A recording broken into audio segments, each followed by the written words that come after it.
Alors pourquoi je fais cette vidéo? Je fais cette vidéo parce que quand j'ai reçu le Z6 et que la mise à jour a été faite, je me suis renseigné, je me suis documenté avant de faire cette vidéo et c'est moi qui ai appelé Nikon en disant je pense qu'il y a besoin d'avoir un petit peu de pédagogie. L'idée c'est donc de vous montrer comment ça marche au niveau des réglages du boîtier, au niveau des réglages de l'enregistreur et au niveau des réglages dans Final Cut. Donc pour pouvoir activer le ProRes RAW, la première étape c'est de le faire au niveau du boîtier. Donc vous allez dans le petit menu clé à molette, il y a un sous-menu qui s'appelle HDMI et à l'intérieur de ce sous-menu HDMI on va choisir bien entendu la résolution 2160p qui est la résolution Ultra HD et vous allez sur Avancé et là vous allez avoir accès à un nouveau menu qui apparaît depuis la mise à jour qui s'appelle RAW Output Option. Donc vous cliquez sur RAW Output, vous mettez sur Enable et le RAW Output Mode, vous allez choisir ici votre résolution et votre framerate. Vous voyez, on a le choix, le maximum, donc c'est du 30p en 3840 par 2160. On peut faire donc en format FX, donc je rappelle pour les gens qui ne sont pas habitués au jargon de chez Nikon que FX ça veut dire full frame, donc on utilise la totalité du capteur, donc en 24-36 et en format DX, donc c'est là un mode en mode crop comme on dit, en mode APS-C au centre du capteur avec un crop factor de 1.5. En HD, on peut aller jusqu'en 50p, en FX et en 60p en DX. Et ici, donc une fois que j'ai fait ces petits réglages, tout est prêt pour que je puisse après, à l'intérieur du Ninja 5, utiliser l'enregistrement du codec en ProRes RAW. L'idée, elle est toute simple, elle est de travailler sur la compression des données brutes du capteur plutôt que d'enregistrer et de compresser un signal qui est déjà processé, qui est déjà traité par le processeur de la caméra pour pouvoir avoir le maximum de latitude de correction à l'étalonnage. Correction possible en termes d'exposition et en termes de colorimétrie ProRes RAW normal ou ProRes RAW HQ. Donc c'est deux différences de qualité. Je tiens à préciser que c'est des codecs qui vont s'adapter à la nature de l'image, c'est-à-dire que plus l'image va être complexe avec beaucoup de détails, moins la compression sera forte et inversement. Il est grand temps pour moi maintenant de vous amener en balade. C'est la première vidéo que j'ai voulu faire avec ce Z6 équipé avec le Ninja 5 en enregistrement ProRes RAW HQ. Je me suis baladé pas très loin de chez moi avec la délicieuse Kelly qui a bien voulu jouer à la modèle avec moi. On va tout de suite regarder les images.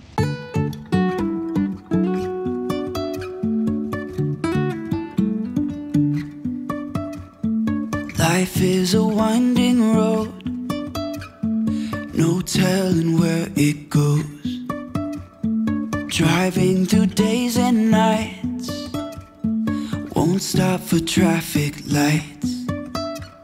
And I really wanna know if I will ever figure out where the road goes.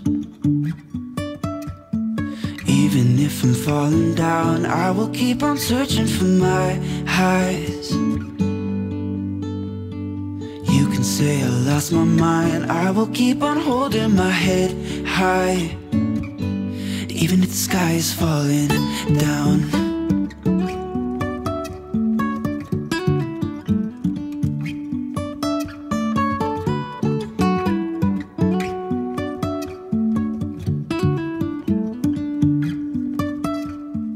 Voilà, je ne sais pas ce que vous avez pensé de ce petit film en ce qui me concerne. Je suis absolument charmé par le rendu colorimétrique, par la richesse des détails, par la dynamique. Je trouve qu'il y a un truc qui est voilà, très chouette. Il y a vraiment la signature, tout le savoir-faire de Nikon en termes de colorimétrie. L'objectif de cette vidéo, c'est aussi de couper court un petit peu à tout ce qui peut être raconté sur Internet. Forcément, quand il y a une nouveauté technologique aussi importante, il y a des gens qui vont commencer à critiquer, à dire ouais ça marche pas, ouais ceci, ouais cela. C'est pas que ça marche pas, c'est peut-être que ça marche différemment. Il y a quelques petites choses en effet qui sont assez perturbantes. Moi quand j'ai commencé à charger mes rushs dans Final Cut, je me suis dit oula mais c'est tout sur X. Et oui en effet il y a petite subtilité qui a son importance. La première subtilité, c'est de se dire que ce codec ProRes RAW a été aussi fait pour exploiter pleinement l'espace colorimétrique Rec 2020. Ça touche à l'échelle et à la quantité de nuances dans les couleurs, mais aussi dans la dynamique de ce qu'on va pouvoir enregistrer dans le signal. Ce codec a été prévu pour être utilisé dans un mode HDR, le fameux High Dynamic Range. Je vais vous amener tout de suite maintenant derrière l'ordinateur dans Final Cut 10 pour vous montrer un petit peu ce qui est possible de faire avec ce type de codec quand on a enregistré en ProRes RAW. Quand on bascule en HDR aussi, il y a quelque chose qui est important de savoir, c'est qu'on n'a plus le traditionnel signal vidéo hérité du temps de la vidéo analogique où on mesurait le signal avec des appareils de mesure qui présentaient le signal vidéo de façon électrique entre 0 et 1 volt, de 0 à 100%. Ici, en HDR, on va parler de nits. Les nits, c'est quoi? C'est l'unité de mesure, la capacité d'illumination, de renvoyer la lumière en projection ou via un téléviseur. On parle de candélabres au mètre carré. Les téléviseurs qui supportent les normes HDR aujourd'hui, on va dire qu'ils sont aux alentours des 1000 nits, dans les 600 pour les moins bons et jusqu'à 1003, peut-être même plus pour les meilleurs. J'en parlerai certainement prochainement parce que c'est aussi quelque chose qui est très important pour pouvoir vraiment faire de la HDR. Bien entendu, il faut pouvoir l'afficher, il faut pouvoir monitorer la qualité de son image et ça, c'est un petit peu compliqué.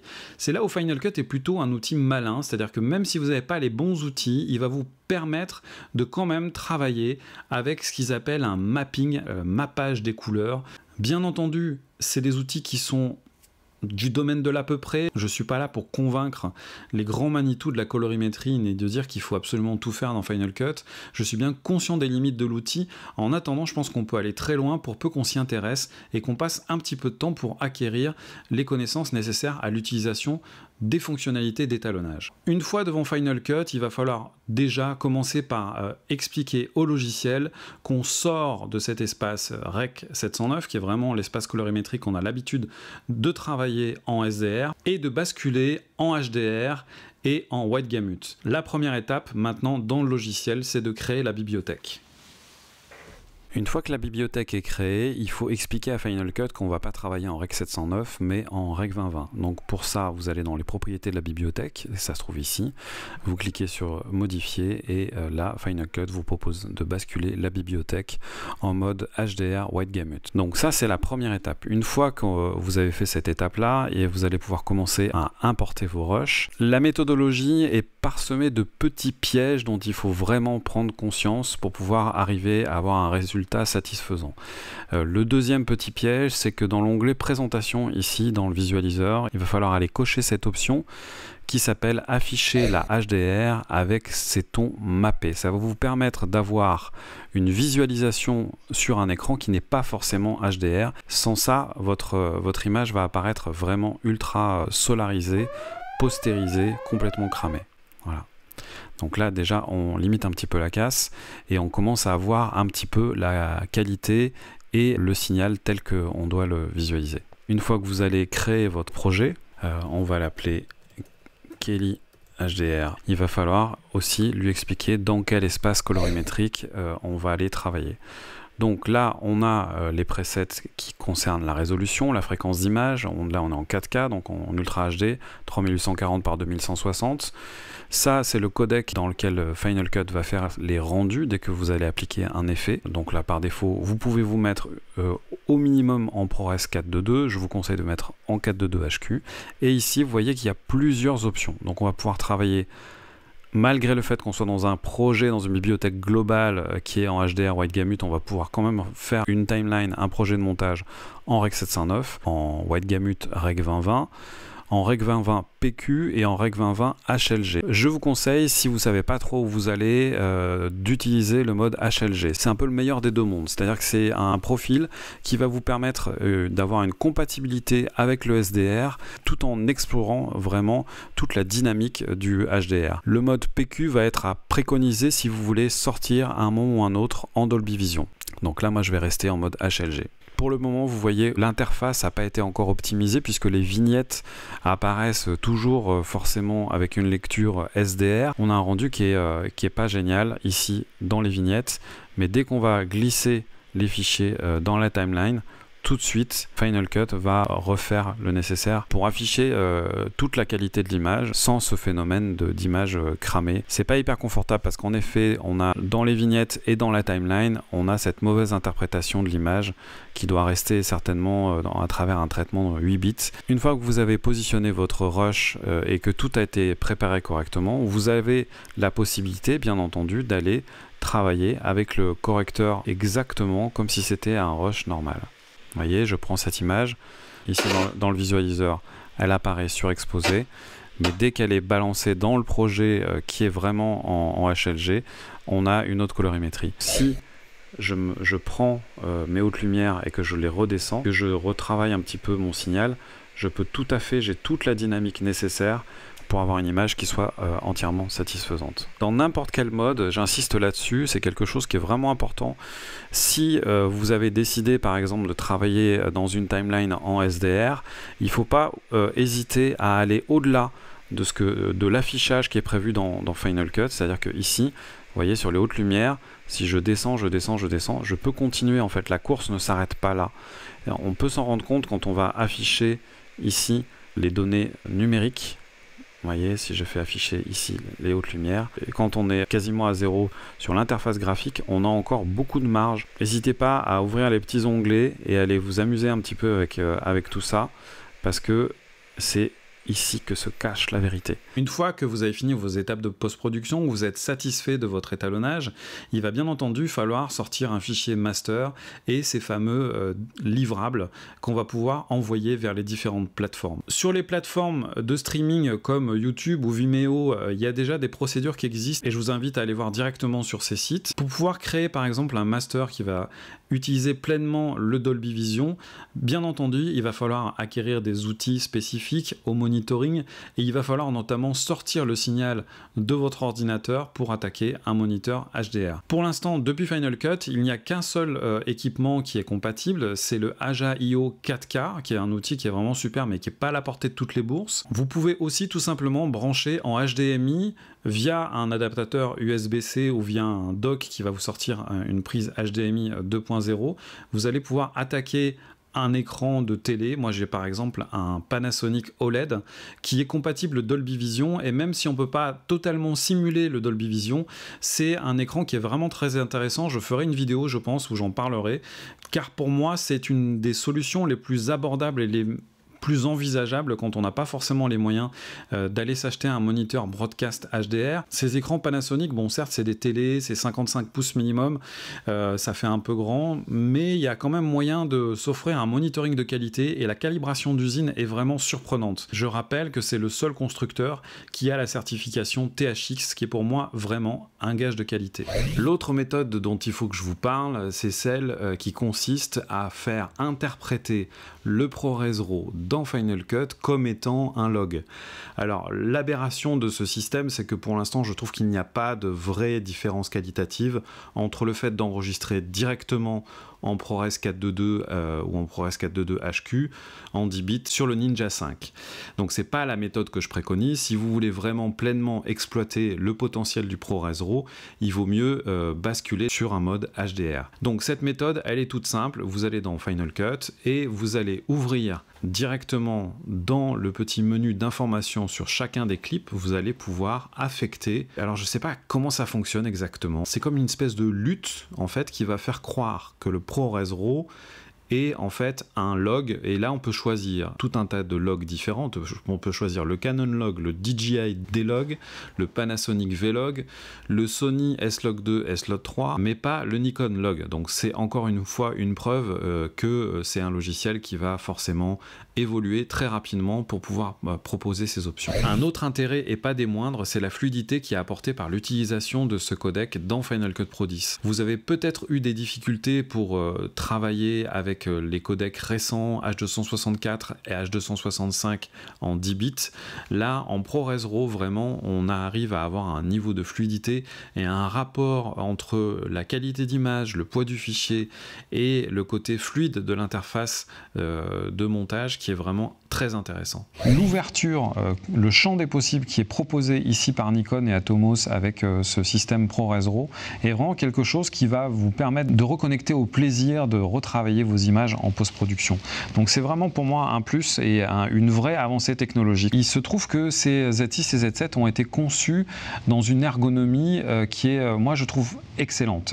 L'idée c'est de rester sur un boîtier qui est relativement compact, relativement léger, tout en proposant un grip, une vraie qualité au niveau de la prise en main. J'insiste là-dessus parce que certaines personnes qui m'ont dit mais pourquoi est-ce que vu que maintenant on a du XQD, on a un enregistreur, on a un support d'enregistrement ultra rapide, notamment avec les nouvelles cartes CF Express qui sont l'évolution du XQD, pourquoi est-ce que Nikon ne propose pas le ProRes RAW en interne? Peut-être que tout simplement c'est dû à la volonté de Nikon de garder une vraie qualité au niveau de la stabilité de la colorimétrie de ce qui sort du capteur. Il faut vous rappeler qu'un capteur qui chauffe, c'est un capteur qui peut avoir des dérives colorimétriques. L'idée de faire l'enregistrement non pas en interne sur le RAW mais en effet en externe permet de soulager et d'éviter les surchauffes à l'intérieur du boîtier. Comment ça se passe si vous avez envie de faire la mise à jour de ce boîtier? Vous avez donc une mise à jour logicielle à faire et il y a un retour atelier. Alors ne me demandez pas ce qui se passe à l'atelier et pourquoi est-ce que Nikon fait revenir les boîtiers à l'atelier, je n'en sais strictement rien. Je tiens aussi à féliciter Nikon d'avoir tenu ses engagements, d'avoir sorti cette mise à jour ProRes RAW. C'est vraiment quelque chose qui pour moi est important et totalement marquant dans l'évolution de ces boîtiers photocam comme j'aime à les appeler, ces boîtiers qui filment et qui font aussi bien des photos que de la vidéo. Révolution initiée en 2008, je le rappelle, par Nikon. Un grand coup de chapeau justement sur cette volonté de faire des produits qui ne soient pas figés dans le temps et qui sont évolutifs. En tous les cas, prévoir un hardware comme ça qui soit ouvert vers le futur et qui permette par le biais de mise à jour, comme on a pu le voir depuis la sortie des Z6 et des Z7, je trouve que c'est plutôt intelligent et totalement honorable. Changement de décor pour finaliser cette vidéo, je tenais à vous apporter quelques petites précisions qui ont leur importance. Je ne sais pas si vous avez eu l'occasion d'aller voir la précédente vidéo que j'ai fait sur le Z6 et sur le Z7. Il y a quand même des choses à souligner, c'est que ces boîtiers sont d'excellents hybrides. Pour moi, hybride, ça veut dire hybride qui fait aussi bien de la photo que de la vidéo. Ce sont à la fois d'excellentes caméras vidéo et à la fois d'excellents appareils photo. La qualité de l'enregistrement en interne, même si elle est en 8 bits, reste tout à fait honorable et elle va convenir, on va dire, à plus de 80% d'utilisation de ce genre de caméra. Que vous fassiez des petits reportages institutionnels, de la vidéo de mariage, des vidéos pour YouTube. Actuellement, je tourne avec le Z6 pour cette vidéo YouTube. Vous aurez un résultat tout à fait satisfaisant. Néanmoins, si vous êtes des amoureux de l'exception, de la belle qualité et si vous avez envie d'avoir une vraie liberté pour pouvoir travailler vos images dans le détail et dans la finesse, cette solution Nikon Z plus ProRes RAW est vraiment quelque chose qui va vous passionner. Oui, il y a un saut qualitatif quand on passe de 8 bits à 10 bits, on passe de 16 millions de couleurs à plus d'1 milliard de couleurs, et quand on passe aux 12 bits, le saut qualitatif est peut-être un peu moins perceptible sur des écrans de taille standard. Néanmoins, si vous avez envie de vous faire plaisir et d'attaquer des écrans 4K, la projection en salle et tout ça, c'est vraiment là que vous allez sentir la différence. Moi, ce qui m'a séduit, c'est l'ouverture du champ des possibles de ce qu'offre ce genre de solution. Voilà, l'idée d'avoir cette caméra qui est une vraie caméra de cinéma qu'on peut loger au creux de ses mains sans avoir peur du résultat une fois projeté sur grand écran. J'ai apprécié la texture de l'image, j'ai apprécié le rendu colorimétrique. J'ai décidé de laisser cette partie de la vidéo sans aucun post-traitement pour que vous puissiez voir la douceur, le modelé et il y a un truc très caractéristique, une vraie signature d'image qui m'a vraiment touché. Autre détail qui a son importance, si vous faites forcément des incrustations, si vous faites du fond vert et que vous avez besoin d'avoir une très grande précision dans la qualité du signal de découpe, franchement, c'est un codec idéal. L'autre point qui est très important pour moi, c'est que en termes de poids de fichier, le ProRes RAW, que ce soit en normal ou en HQ, en gros, l'encombrement sur les disques durs et sur les SSD, c'est à peu près le même que quand on est en 10 bit log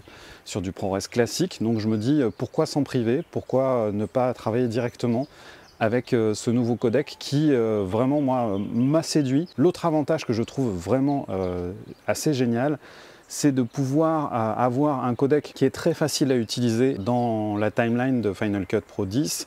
L'intégration forcément avec le logiciel et l'OS est vraiment exceptionnelle. On retrouve une fluidité que j'ai un peu perdue avec l'arrivée des codecs H264 et H265 en 10 bits. Final Cut est plutôt à l'aise avec ces codecs là, mais il y a certains codecs issus de certaines caméras de la concurrence qui sont particulièrement pénibles. Voilà, j'attends des mises à jour du logiciel et voilà, ce ProRes RAW c'est vraiment pour moi un compromis idéal quand on vise la très haute qualité et qu'on n'a pas envie de s'encombrer de poids de fichiers incroyables. Voilà, merci d'avoir regardé cette vidéo. N'hésitez pas à me suivre sur les réseaux sociaux et à vous abonner si ce n'est pas déjà fait et à partager la bonne nouvelle. N'hésitez pas à poser des questions dans les commentaires, j'y répondrai avec grand plaisir. À bientôt.